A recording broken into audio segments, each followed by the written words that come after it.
एक समय की बात है, एक किसान ने अपने खेत को 2 बराबर भागों में बांटने के लिए मेड़े बना दी, जिसमें से एक मेड़ तो बड़ी मजबूत बनी थी, लेकिन दूसरी थोड़ी कमजोर थी। इसलिए किसान सिंचाई के लिए जितना भी पानी खेत में डालता, उसका आधा पानी यूं ही बह जाया करता था।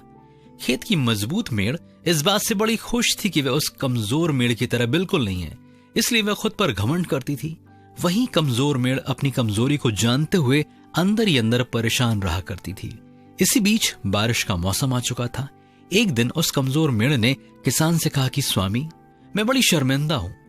तो किसान ने कहा, क्यों, क्या हो गया? तो उस मेड़ ने कहा कि आपने हमें इतनी मेहनत से बनाया है, लेकिन मैं पूरा पानी रोक नहीं पाती, आधा पानी यूं ही बह जाता है। तो किसान मुस्कुराने लगा और कहा कि तुम्हें शर्मिंदा होने की जरूरत बिल्कुल भी नहीं है। तुम अपने आप को फिर से देखो, तुम में कुछ खास है जिसके बारे में मैं तुम्हें कल बताऊंगा। अगले दिन किसान ने बताया कि मैं जानता हूं कि पानी खेत में रुक नहीं पाता, आधा बह जाता है, लेकिन तुम जानती हो, इसी बहते पानी की वजह से नदियों की मछलियां मेरे खेत में चढ़ती रहती हैं और मैं इसमें वह फसल लगाता हूं जिसमें ज्यादा पानी नहीं चाहिए।